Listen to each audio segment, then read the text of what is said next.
السلام عليكم ورحمة الله وبركاته. مش هطول عليكم. ناس كتبت لي على الخاص على الشغل اللي انا عملته امبارح ده بتاع الشعر الهايش. طب ما انت ما جبتوش وهو مبلول ونشفته لنا عملي قدامنا. رحت جايب العميله النهارده وقلت لها ما تغسليش شعرك، انا هغسله لك. واديكوا شايفين غسلت لها شعرها واديني بنشف الشعر هوا بس، ومش هعمل قط في التصوير عشان ما حدش يقول ده قطع وعمل سشوار وبيبيليس.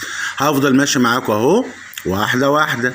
انا صوتي معاكم واحده واحده بس مجري الفيديو عشان ما اطولش على حضراتكم. هفضل ادي هوا بس لحد ما نتفرج على الشعرايه هل هي فعلا صحيه وبتلمع ومفروده ولا لا. فياريت الناس يكون في مصداقيه.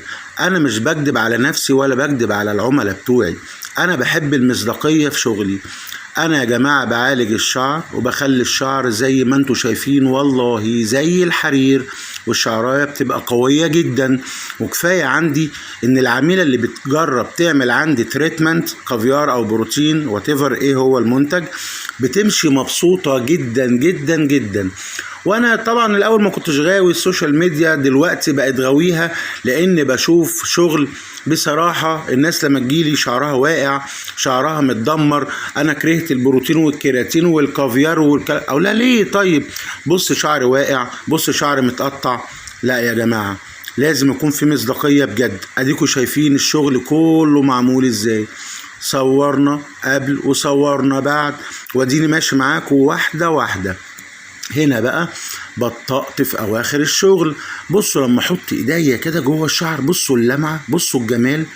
والله يا جماعه الشعر ده وهو مبلول نشفته خالص، والعميله كانت مبسوطه جدا وهتقول لي لايك دلوقتي وميرسي يا حسام. اهو انا مبسوط.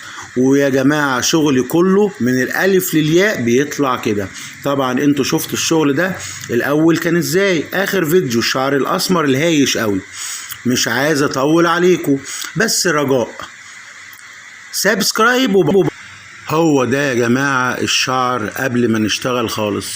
والله هي نفس العميلة. هنا قبل ما اشتغل خالص تعمدت احط الفيديو ده في اخر الفيديو عشان اوريكم الشعر كان ازاي وطلع ازاي بعد ما نشفته هوا بس. طبعا قطعت انا لما قلت لكم لو عجبكم الشغل اعملوا لي سبسكرايب واشتراك في قناتي على اليوتيوب. اديني قلتها تاني واضحه اهو. ما تنسوش لو عجبكم الشغل. وتحياتي حسام جوهر اخوكم. باي باي.